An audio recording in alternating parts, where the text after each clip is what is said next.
মাগরিবর নামাজের পরে আমরা আমাদের ফোনে সবার লোকের সবার যোগাযোগ হয়েছে যে রুবেল স্টেপিং করছে গরুর ভিতরে একটা টাইম রুবেল গরুর ভিতরে করছে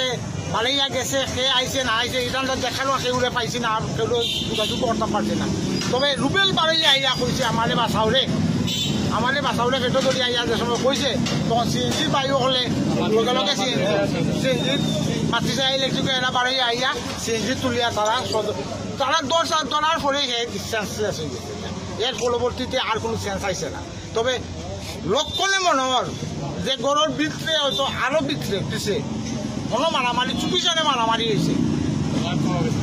রক্ত বিভিন্ন জায়গা পাওয়া গেছে চুপিসারে আওয়াজ নাই কোনো আওয়াজ ছাড়া এর আগে সম্ভবত আমার কাছে আমি যেটা আইডিয়া করলাম রুবেল কিন্তু বেশ হয়তো 10 মিনিট 5 মিনিট পরে বাড়াইছে তার কারণ হইল এত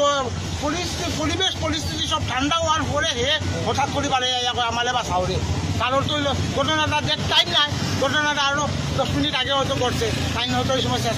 হয়ে গেছিলাম শেষ আইসে পরে আবার টাইম উঠিয়া বাড়ে আইছো ওই লগিয়া ঘটনা এখনকার আমরা পদক্ষেপ হইল আমরা শমশেরনগর সড়ক ব্যবসায়ী সমিতি থেকে একটা টাইম আমরা তো সম্মিলিতভাবে হওয়া খুব কঠিন হয়ে গেছে বিধায় সব ব্যবসায়ীরা যতজন সম্ভব হয়েছে আমরা এটার প্রতিবাদ মিছিল করছি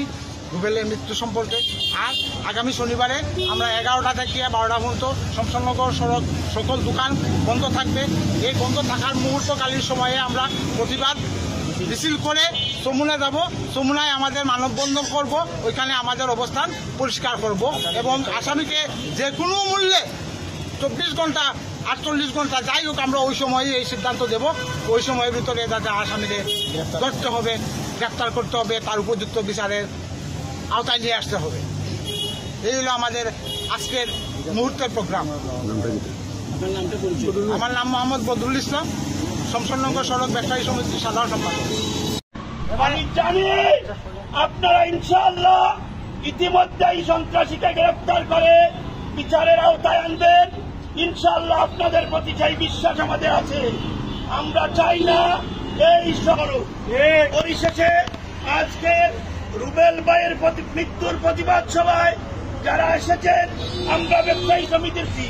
বাংলাদেশ দীর্ঘজীবী হোক অত্যন্ত দুঃখের সাথে জানাচ্ছি যে আপনাদের অনেকে নিয়ে আমি বক্তব্য নিতে পারতাম আজকে অনেক সময় অনেকক্ষণ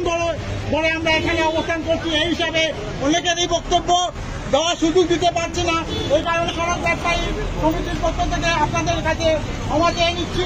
আমরা আমার অনেক বন্ধু অনেক পরিচিত অনেক ছোট ভাই আছে এখানে তাদেরকে আমি এখানে নিয়ে আসতে পারতাম কিন্তু সময় স্বল্পতার কারণে সম্ভব হচ্ছে না তবে ইনশাল্লাহ আগামী শনিবার আপনাদের সাথে অবশ্যই একবার দেখা হবে এবং আগামী শনিবারের প্রোগ্রামকে আপনারা সার্বিক সফলভাবে কর্মসূচি পালন করার জন্য অনুরোধ জানাই এই মর্মে আজকের আমাদের এই পথ মিছিল এবং পথসভার সমাপ্তি ঘোষণা করছি আসসালামু আলাইকুম আদাব